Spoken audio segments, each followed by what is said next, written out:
Welcome back, everyone, to another episode of Bear Jack Outfitters podcast. Hope you're all doing all right.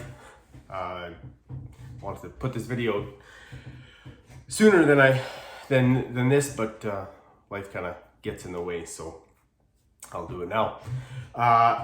Today we're talking about an issue. These last few episodes have been kind of, well, not quite a series, but irritations, pet peeves, things like that I have that I kind of want to address. And today's a big one. Today's one that I get a lot. I get a lot of questions. I get a lot of answers. I get a lot of comments, and I see a lot of people talking about this. And so I want to kind of address it, seeing as it's in my wheelhouse. And so I felt the need to bring this up. And that is the topic of baiting, baiting for bear or for deer or what have you. There's a lot of people that don't like it, a lot of people that are against it, and a lot of people that don't understand it. And the reason this it's not that I like doing these videos where I'm always talking about issues and pet peeves I have, because at the end of the day, my opinion is my opinion, and it's not worth a whole lot, I guess.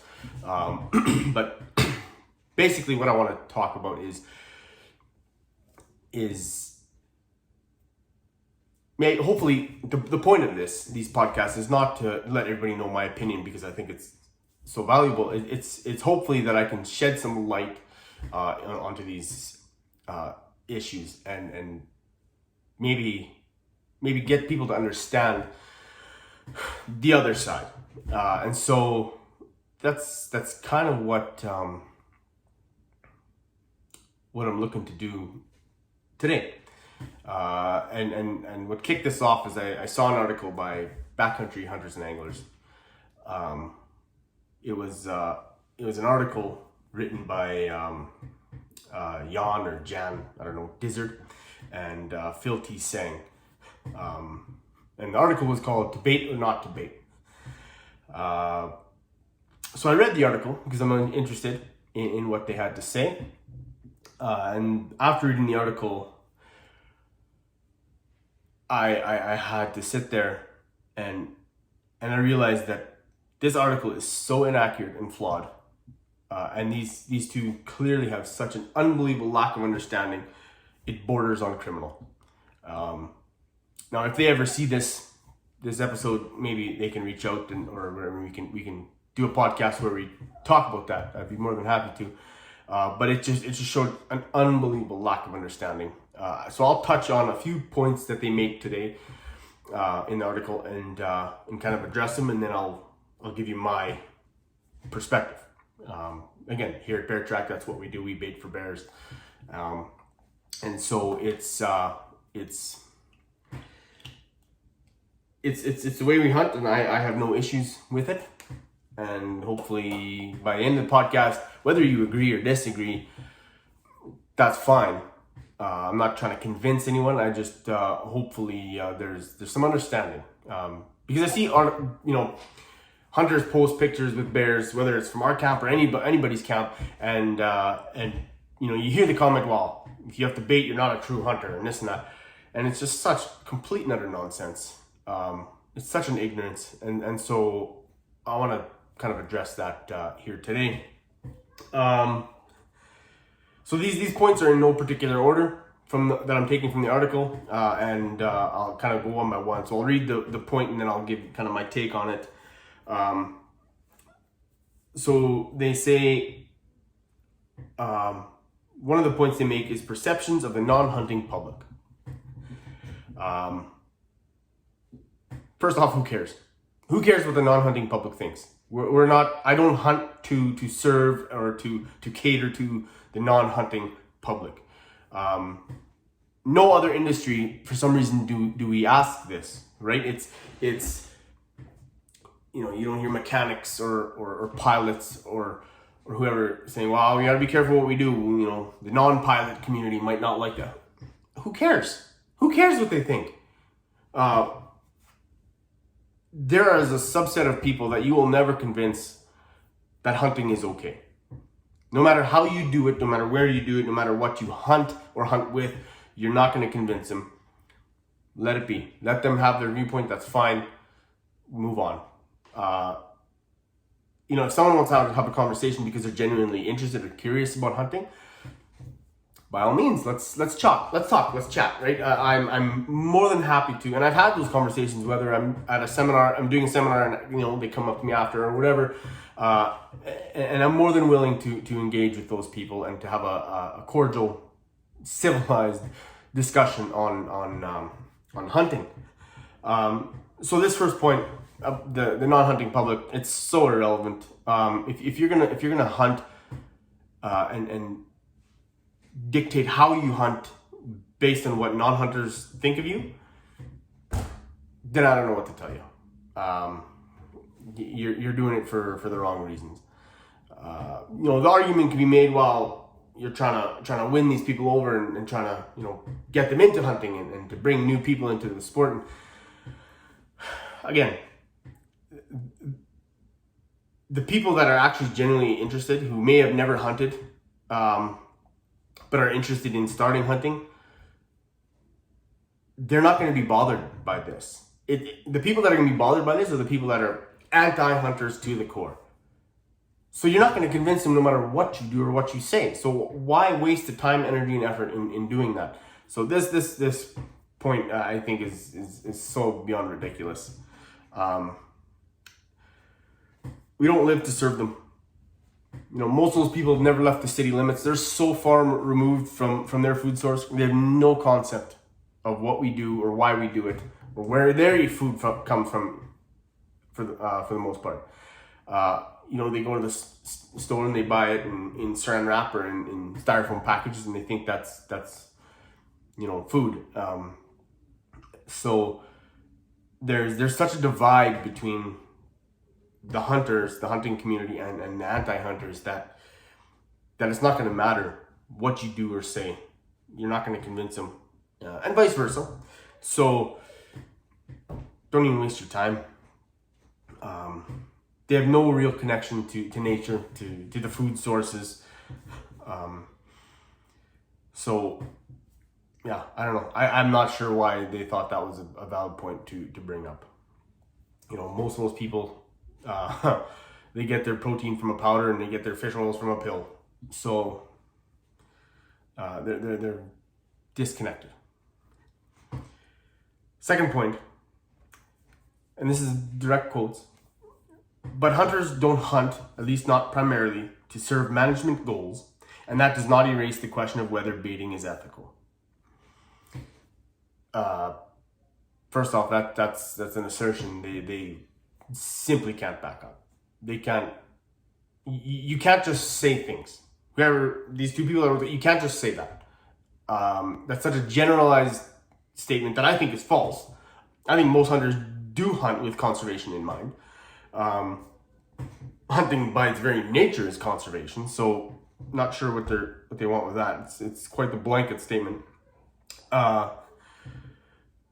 And so with baiting specifically, and I'm going to get into this a little bit more, so I'm not going to touch on it a lot now,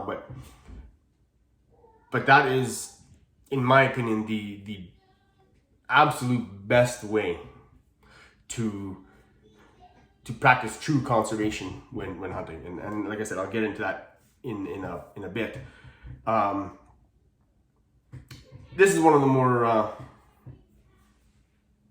this is kind of statement that I just don't get, like why they would just say that. So like I said, hunting by its very nature is conservation. Here's another statement. Baiting also can increase the spread of disease among the animals drawn to the bait. For example, baiting can draw deer into close proximity to one another, accelerating the transmission of chronic wasting disease and bovine tuberculosis. This is one of the more stupid statements in the article. I've heard this comment before from people, and I would argue people that make that have never spent their time in the woods actually observing deer. What do you mean close proximity? Deer are herd animals. They live in close proximity with one another. They have licking branches they all share. They lick each other's noses. What are you talking about? So, I don't, deer are social animals. Is bait, having bait out, is that going to exacerbate CWD? There's no evidence of that. Like I said, they're licking each other's faces, they're licking branches, they're social animals. So I when people say this, I like, where are you getting this information from? How can you just say that? There's no citations, no facts, no data to back up anything they're saying in this article. It's just baseless assertions. So yeah, that one gets me every time. It's like, have you ever observed deer in the wild? Have you ever watched deer? Do you know how they interact with each other? So moving on. The next quote I took from the article here says, "We hunters have to be ever mindful of how our actions are perceived by the 95% of the population that does not hunt, a proportion of which is skeptical not about hunting, but about the character of hunters." So this kind of ties into that first statement they make. My first question is why? Why do I have to be mindful of that? Why should I care? Why should I care what Johnny Tuskett, who's living in downtown New York, thinks about the way I hunt? I could care less. I don't hunt for him. I hunt for me. I hunt for conservation. I hunt to feed my family.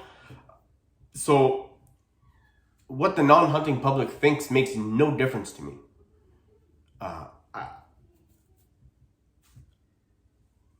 I don't know why they would make this argument. I don't know why they're so consumed with what non-hunters think. Would again, do they make this argument about anything else? Like a hockey player, for example, again, being up here in Canada, when playing hockey, you need to be mindful of how your actions are perceived. Like, if one hockey player is bad, it doesn't, or they do something that you don't agree with, does that make the sport of hockey bad? Of course not. So why do we, for some reason, have this belief that, one hunter gets caught for poaching, which unfortunately happens, and then now all hunters are bad? Excuse me. We don't do that with anything else. We don't do that with hockey, with soccer, with football, with baseball. So I don't know why they're so fixated on this idea that we need to be mindful of what the non-hunting public thinks. They don't really contribute to conservation. They don't contribute to the outdoors. They don't contribute to the conservation of wetlands or public lands or whatever. So their opinion is absolutely and utterly irrelevant to me. So those are... There's a lot of comments in this article that I could have addressed. Those are probably the most egregious to me. So I don't know why. I mean, I'm not a fan of backcountry hunters and anglers to begin with, but this article is just another example of how out of touch I think that organization actually is.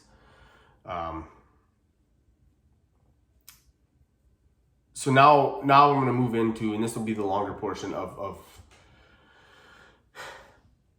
why I think baiting is ethical and a good practice. You see sometimes in the comments, someone posts a picture of a bear or a picture of a video of a hunt, and they're at a bait site, and you always get the one moron in there who, if you have to bait, you're not a true hunter. Baiting's not actually hunting. Yeah, this is so when I read that, first off, I immediately know this person doesn't have the foggiest clue what they're talking about. I automatically know they've never done it. And what I find ironic about generally these types of yahoos is, oh, if you have to put a bait out for a bear, hunting over a bear bait, that's not actually hunting. And then they go out to hunt for deer and they sit in the edge of a cornfield. Well, what's the difference? How's it any different? Or a food plot, or you sit on the edge of a bean field waiting for whitetail. You set your blind up on the edge of a alfalfa field. How's that any different? How's that any different? I just there's a disconnect there. They think because that it's in a barrel or it's laid on the ground, it's donuts, that it's not actually hunting. Again, I automatically know you've never done it and you don't have a hot clue what you're talking about. When it comes to bears, there seems to be this understanding or this belief that, well, I've been camping and the bears come into my campsite and ripped apart my cooler, so how hard can baiting be? That's very different. Those bears have become socially accustomed to people.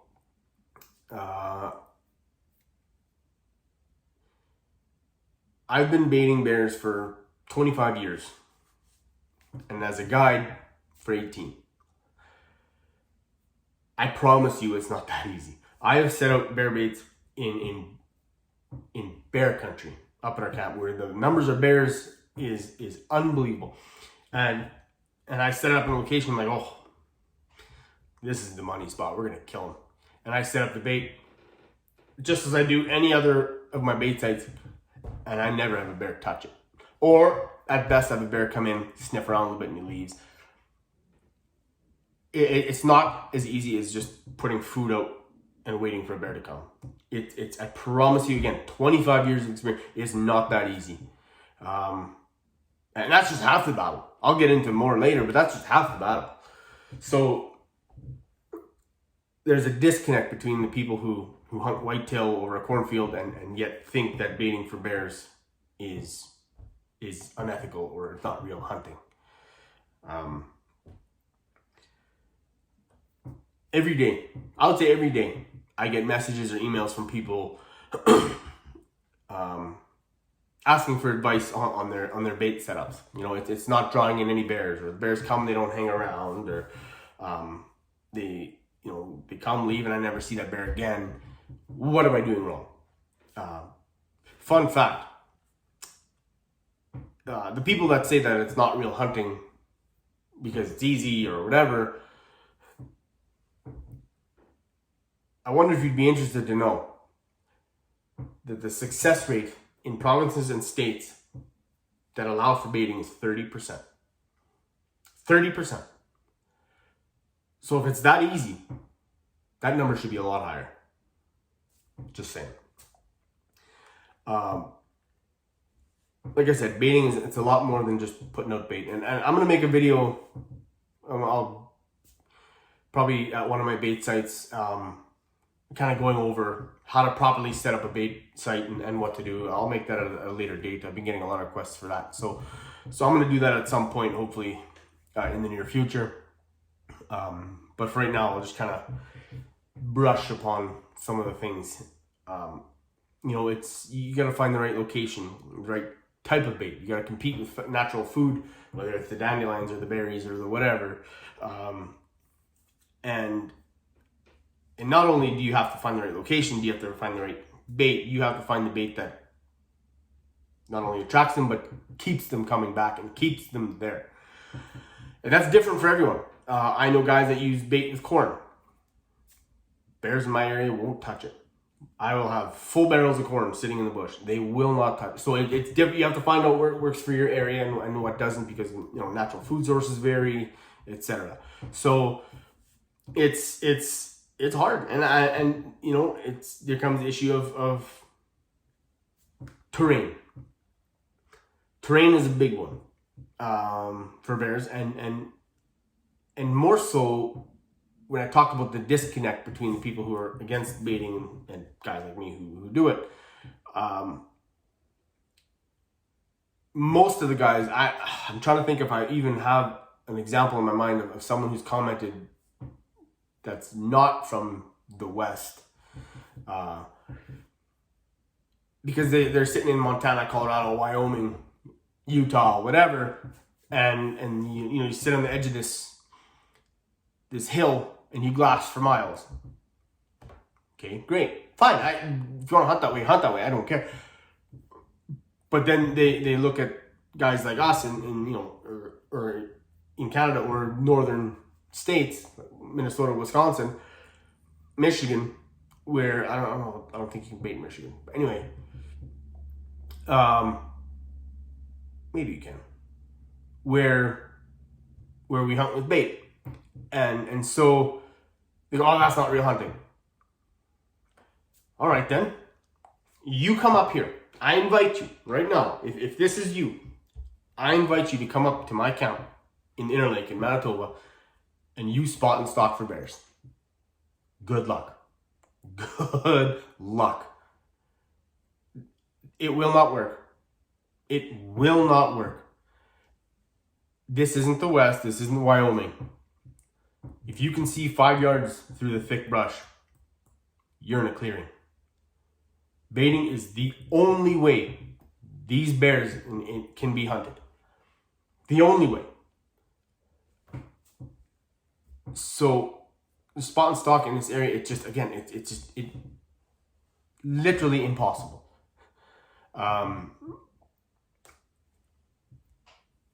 So again, there's that disconnect, right? They just don't know. They've never experienced country like this or bush like this, or they think they've experienced thick bush, and then they come up here and it's a whole nother monster.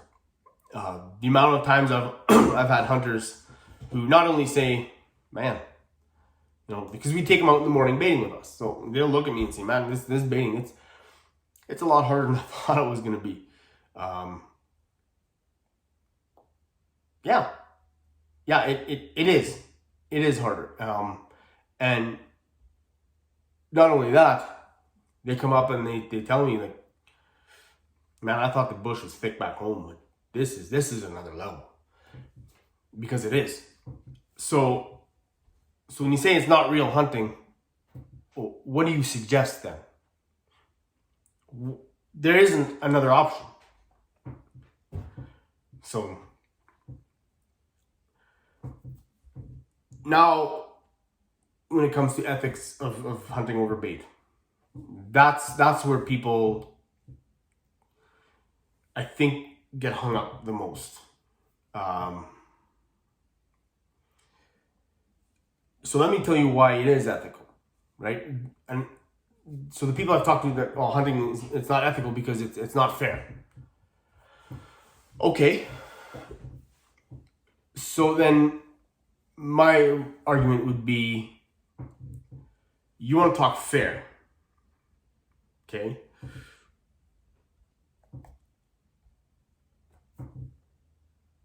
The amount of times I've watched a hunting show where they've hunted bears in the West, again, Montana, Wyoming, Colorado, whatever, and they shoot a small bear because that's the only one they saw that week, or they spotted it from a mile and a half away and they shot it at 500 yards and realized it's not as big as they thought it was. It's a lot. I won't name names, obviously, because it's legal, it's ethical. Fine, you make a mistake. I've made mistakes. We all do. But again, if we're talking ethics, if we're talking selective, if we're talking conservation, this has to be addressed. And so when they say it's not fair, therefore not ethical, well, what do you mean fair?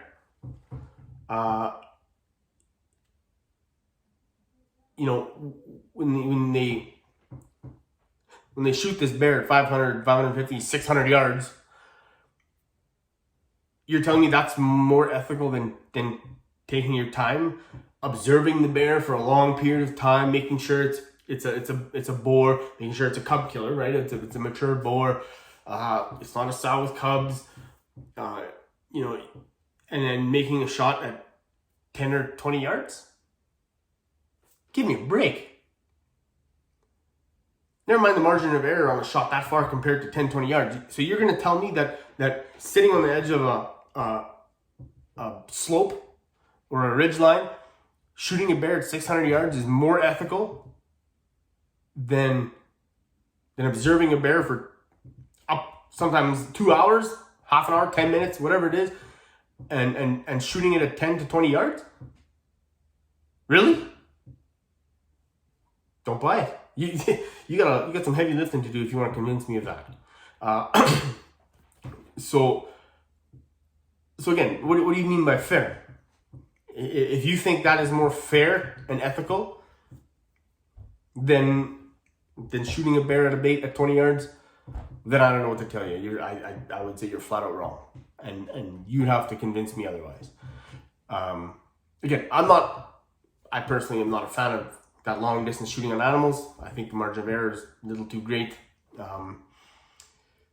But if guys can do it, and it's ethical and it's legal, hey, I'm not gonna chastise someone for hunting the way they do just because I don't do it.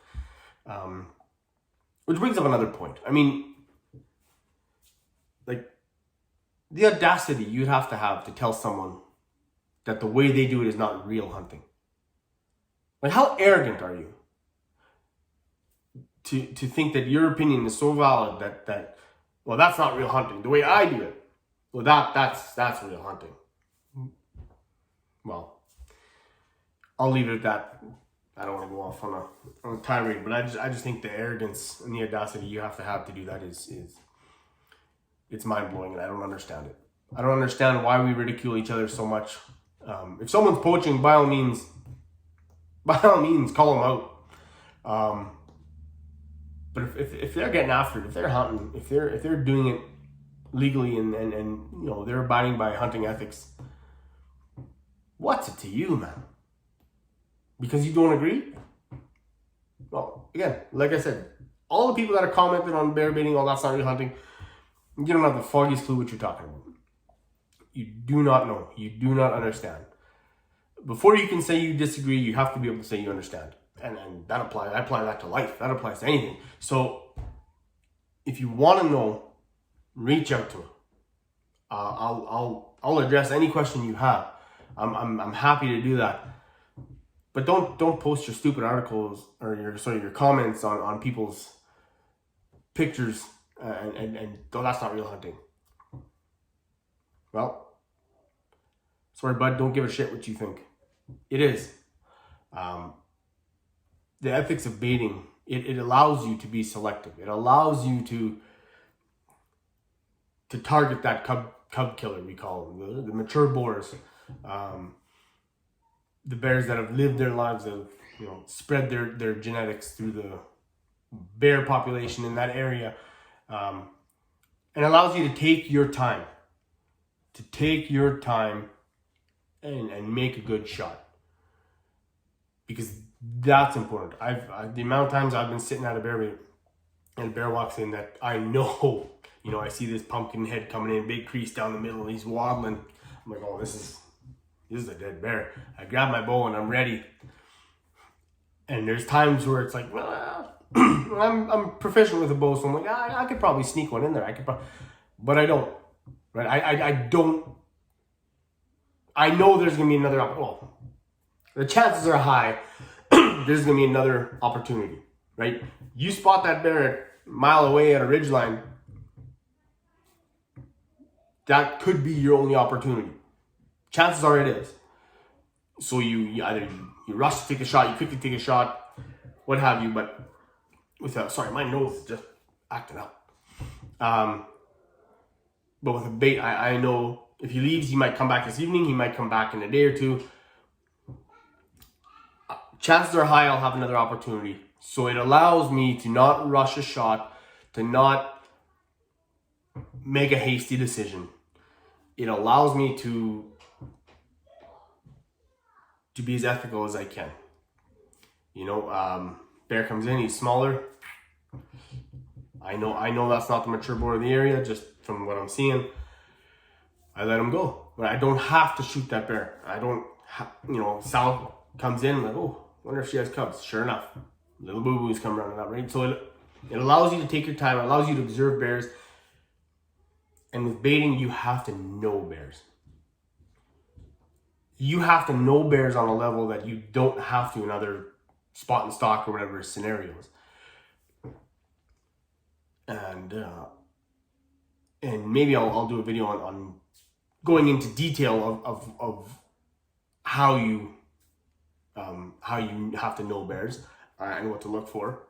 But briefly, a bear comes in, he's fidgety, he's antsy. You go to the bait, he'll lick, and he'll look up, and you can tell he's on edge. Well, that's not the dominant bear. You know that, right? Kind of like when a small buck or a doe, they keep looking back towards the woods. There's something else there, right? Bear comes in, and he doesn't give a shit that you're there, right? He does not care. He walks in, he's the king of the woods, and he knows it. Well, that's the dominant bear, right? So it forces you to understand bears, understand bear mannerisms, to know the bear. And that's one of the reasons I love it so much. And it allows you to be up close and personal with them in their world. You have a bear 10, 12 yards for an hour. I don't care if he's 100 pounds or 500 pounds. That's fun. That's exciting to watch them and to realize how incredible animals they are. So again, that's briefly of why it's ethical.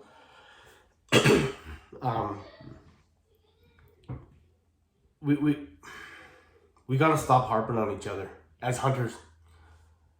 There's things guys do. I won't say what it is, but there's certain hunting practices that guys do that I don't like. But I'm not gonna harp on them for it. I'm not gonna call them out. I'm not gonna post on their Instagram or Facebook page or whatever what I think. First of all, because I don't think they really care about my opinion, and nor should they. But it's not worth it. It's not worth it. We have so many attacks coming at us from anti-hunters and outside sources that we don't need to fight with each other. I don't care if you agree or disagree. If it's legal, if it's ethical, so what? So what?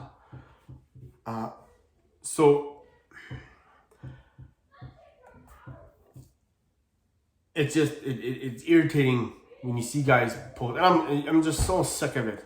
Oh, that's not real hunting. That's not real hunting. Yeah, well, you have no idea what you're talking about. And if you think you do, send me an email. Send me an email, make a comment. Let's talk about it. Because I guarantee you don't. Because if you did hunt over bait, and you knew what all went into it, and if you knew what you have to know in order to have a successful bait site, you wouldn't make such a stupid comment. Because that's what it is. It's a stupid comment. It shows your ignorance. It shows your lack of understanding. Try to learn. Get off your high horse. Try to learn. I can't stress enough. We gotta stop attacking each other. It's gotta stop.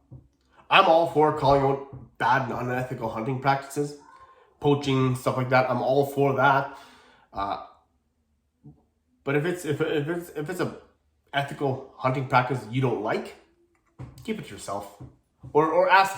At the very least, instead of calling him out, calling him names, or telling him he's not a real hunter, this bullshit, reach out to him and say, hey, why do you do it that way? Why? Help me understand. Why do you do it that way? And maybe he'll reveal something to you where you go, huh? I didn't even think of that. That actually never crossed my mind. Let's try to be a little more understanding with one another. Let's try to learn from each other. Again, I've been doing this professionally for years. The more I learn about hunting in the outdoors, the more I realize I don't know. I'm always happy to learn, whether you have a year of hunting experience or 50 years. I'm happy to learn. If you got something to teach me, teach me. I'm a sponge. I try to be. That's the only way to improve. I'm not above anyone. I'm just a redneck who loves to be in the bush and gets to do it for a living. So I hope you enjoyed this. I hope I didn't ramble too terribly much. If you have any questions or comments or concerns about baiting or anything like that, please leave a comment or send me an email. I welcome it. I'd be more than happy to have a chat with you and talk hunting. And if you live close, I'll invite you over. We'll stay on the deck and have a beer and talk hunting. So if you like what we're doing, please subscribe. The support, it means the world to me. And get outdoors.